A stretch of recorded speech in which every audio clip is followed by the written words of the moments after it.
Hello students, तो कैसे हो आप सभी। तो स्टूडेंट्स, इस वीडियो में हम करने वाले हैं सामाजिक विज्ञान के अध्याय 2 महासागर और महाद्वीप के मोस्ट इम्पोर्टेंट एमसीक्यूज। तो चलिए शुरू करते हैं।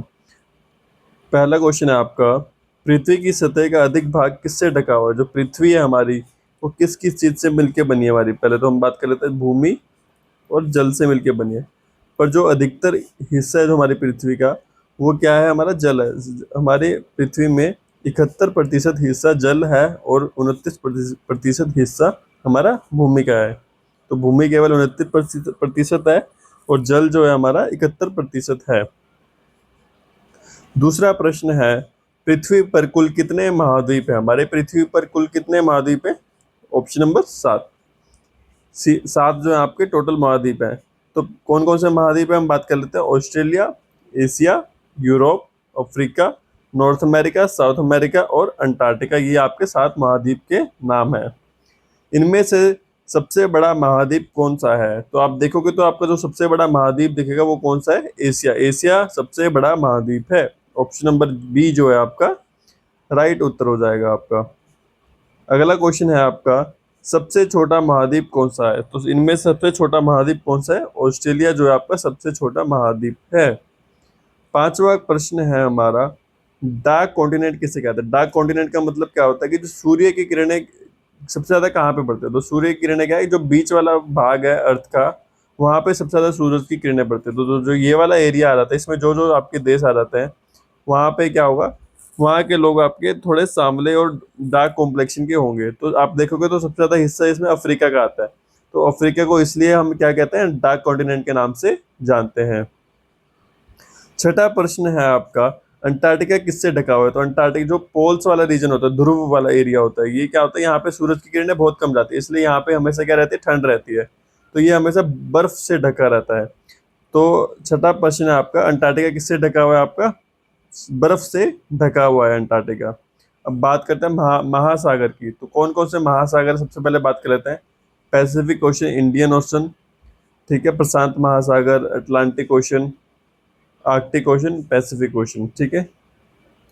तो मैं आपको बस ये पैसिफिक ओशन को हम क्या बोलते हैं, प्रशांत महासागर बोलते हैं।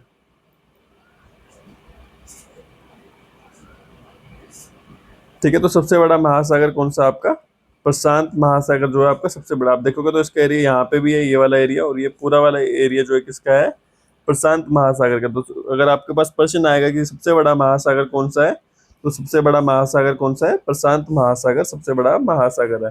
बात करें सबसे छोटे महासागर की, तो सबसे छोटा महासागर आप इस पे देखोगे तो हमारा कौन सा है, जो आपका आर्कटिक महासागर है, जो ऊपर छोटा सा एरिया है, ये क्या है आपका सबसे छोटा महासागर है। तो आर्कटिक महासागर सबसे छोटा महासागर है। अफ्रीका और ऑस्ट्रेलिया के बीच में कौन सा महासागर आता है। ऑस्ट्रेलिया और अफ्रीका के बीच में देखते हैं तो ये रहा आपका ऑस्ट्रेलिया और ये रहा आपका अफ्रीका। तो इसके बीच में हमारा कौन सा महासागर आ रहा है, हिंद महासागर। इंडियन ओशन को क्या बोलते हैं, हिंद महासागर बोलते हैं। तो हिंद महासागर अफ्रीका और ऑस्ट्रेलिया के बीच में पाया जाता है। भूमि और जल के वितरण के बारे में बात करते हैं। पृथ्वी को क्या कहा जाता है। पृथ्वी को हम कौन सा ग्रह बोलते हैं, नीला ग्रह बोलते हैं। नीला ग्रह क्यों बोलते हैं, क्योंकि यहाँ पे पृथ्वी में अधिक मात्रा में पानी पाया जाता है, जिसकी वजह से पृथ्वी को नीला ग्रह बोला जाता है। अगला प्रश्न है आपका, अधिक भूमि किस गोलार्ध में है। अधिक भूमि मतलब अर्थ आपके दो पार्ट में डिवाइड है, ठीक है, दो पार्टों में विभाजित हो रखी है। तो जो लैंड भूमि वाला एरिया वो अधिकतर किसमें है, उत्तरी भाग में है। अगर मैं आपको ऊपर दिखाता हूँ तो आप इसको अगर बीच में से कट करोगे तो आपको देखोगे तो ज्यादा भूमि वाला एरिया वो ऊपर वाले एरिया में है, मतलब ये उत्तर वाले एरिया में है। दक्षिण में देखोगे तो बहुत कम एरिया है। तो अगर आपके पास प्रश्न आता है कि भूमि वाला एरिया अधिकतर किसमें है, तो आप लिखोगे उत्तरी भाग में, उत्तरी गोलार्ध में अधिक भूमि है। विषुवत रेखा पृथ्वी को किसमें बांटती है। तो विषुवत रेखा होती है जो पृथ्वी को ऐसे में डिवाइड करती है, ऐसे में काटती है। तो विषुवत रेखा पृथ्वी को किस भाग में, उत्तर और दक्षिण में, उत्तर और दक्षिण में बांटती है। विषुवत रेखा रेखा पृथ्वी को उत्तर और दक्षिण में बांटती है। प्रधान मध्याह्न रेखा पृथ्वी को किससे बांटती है। प्रधान मध्याह्न कैसे बांटती है, पृथ्वी को ऐसे में बांटती है। ये किसमें बांटती है आपको, पूर्व और पश्चिम में, पूर्व और पश्चिम में बांटती है। प्रधान माध्यम रेखा पृथ्वी को किसमें बांटती है, पूर्व और पश्चिम में। इंग्लिश में उसको क्या बोलते हैं, प्राइम मेरिडियन, और विषुवत रेखा को बोलते हैं इक्वेटर। कौन सा महाद्वीप चारों ओर से पानी से घिरा हुआ है? तो कौन सा महाद्वीप जो चारों ओर से पानी से घिरा है, ये आप लोग महाद्वीप देख रहे होंगे, इसके चारों तरफ क्या है, पानी है। तो ये कौन सा महाद्वीप है, ये कौन सा है, ऑस्ट्रेलिया।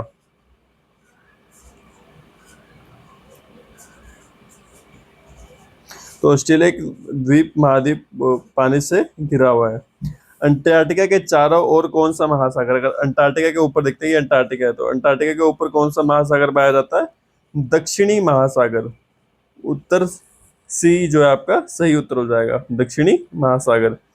यूरोप और एशिया मिलकर क्या कहलाता है, यूरोप, अगर हम यूरोप और एशिया को मिला देते हैं, ये यूरोप और हमने एशिया को मिला दिया, तो इसको जब ये मिल जाते हैं दोनों, तो इनको हम क्या बोलते हैं, यूरेशिया बोलते हैं। क्या बोलते हैं, यूरेशिया।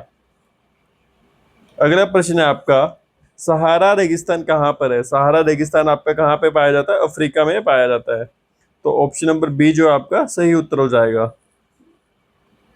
अगला प्रश्न है आपका, महासागर किसमें मदद करते हैं? जो महासागर होता है हमें किसमें मदद करते हैं, जलवायु में मदद करते हैं, परिवहन में मतलब ट्रांसपोर्टेशन में हेल्प करते हैं, फूड सप्लाई में हेल्प करते हैं। तो ये हमें इन सभी चीजों में मदद करते हैं जो महासागर है। महासागरों में पानी कैसा होता है, महासागरों का पानी कैसा होता है, खारा होता है, नमकीन पानी होता है, इसलिए हम इसको डायरेक्टली पीने के उपयोग में नहीं ला सकते, इसको हमें पहले चेंज करना पड़ता है, पीने योग्य बनाना पड़ता है। उसके लिए बहुत सारी टेक्निक वगैरह लगती है, मशीन मशीन प्लांट्स होते हैं बड़े बड़े, जिसमें जाके जो डिसैलिनाइजेशन होता है। ठीक है, तो जो महासागर का पानी होता है कैसा पानी होता है, खारा पानी होता है, इसलिए हम महासागर के पानी को पी नहीं सकते डायरेक्टली। पृथ्वी को नीला ग्रह क्यों कहते हैं? पानी की अधिकता के कारण, मतलब जल की अधिकता के कारण पृथ्वी को नीला ग्रह कहा जाता है, क्योंकि इसकी वजह से पृथ्वी का जो कलर है, रंग है, वो नीला दिखाई देता है। कौन सा महाद्वीप लगभग निर्जन है, मतलब जहाँ पे जीवन मुमकिन नहीं है, तो वो कौन सा है, अंटार्कटिका। अंटार्कटिका में जो महाद्वीप है वहां पे वो रहने योग्य नहीं है। महाद्वीप बड़े भूभाग होते हैं, सही है या गलत? यस, महाद्वीप क्या होता है, बड़े भूभाग होते हैं, सही है। महासागर बड़े जल निकाय होते हैं, और महासागर क्या होता है, बड़े जल निकाय होते हैं। किसके जल निकाय होते हैं, खारे पानी के, खारा पानी होता है महासागरों में।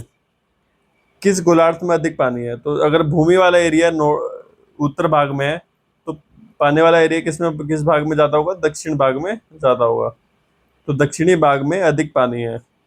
और अगर भूमि की बात करते हैं तो भूमि अधिक किसमें, उत्तरी भाग में। महाद्वीप और महासागर मिलकर क्या बनाते हैं, ये हमारा क्या बनाते हैं, पृथ्वी की सतह बनाता है। अगर हम भूमि और जल को मिला दें तो ये क्या बनाता है, हमारे पृथ्वी की सतह बनाते हैं। ठीक है दोस्तों, तो इस वीडियो में इतना ही। अगर आपको किसी भी प्रश्न में किसी भी तरह का डाउट है तो आप कमेंट सेक्शन में जाके पूछ सकते हैं। वीडियो अच्छा लगा तो वीडियो को लाइक करें और चैनल को सब्सक्राइब करें।